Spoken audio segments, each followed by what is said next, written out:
За би Ховд аймгийн Дэргэн сумын Аргалан тугийн иргэн Дондог дорж идэх хүн байна. Тэгээ би одоо энд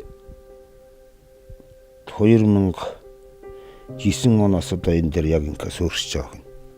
Олынхаа наадалт энэ дээр нэг хашаа хороод татаад тэгээ нэг хадлангийн талбай малбай байгуулъя гэж бодлоо. Тэгэл энд өөрчилж байгаа. Нөгөө нэгдэл нийгэм маань сүйд нь тарж ултраад одоо ихэд ажилгүй болсон. Малын эмчээс харсан. Тэгээ тэр хэсэг хугацаанд бизнес хийгээд бас машин тэрэгтэй хот хөрөмөр аюуж худалдаа наамаа эрхэлж байгаа. Тэгээд эргээд энэ багтаа гарч ирээд хөвгч хүмүүстэй бас айл орон болгоод хөвгтүүтэй дэлгүүр худалдаа янз бүрийн юм аваад машин тэрмэргээ өгчээд тэгээ сүйдний дорч ирж нэг малчин хийж байгаад багийн засаг дарга нэг 4 жил хийгээд тэгээ тэрний артал дээр энэ дээр гарч мөгөл 2009 онд энэ дуугаар тэгээ энд нэг газар тариалны эрхлийг бас газартаа нөхцөлдүүлэр нь бас нэг амьдрал ахгүй дэвшлэх юм байна гэсэн бодолтой газар тариалны эрхэлсэн.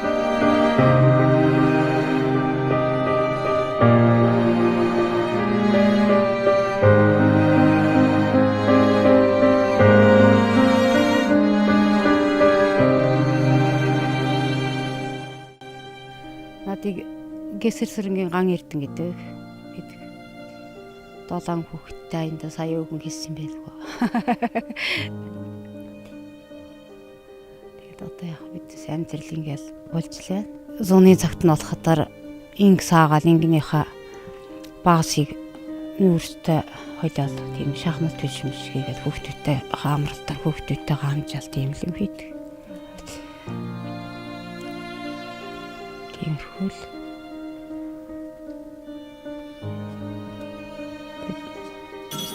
тий сүү цагайдаага энд аарал тус айр ингийнхаа сүүгээр айр гэж зарна бас тэр малын хэсэг дэлгүрт нийлүүл.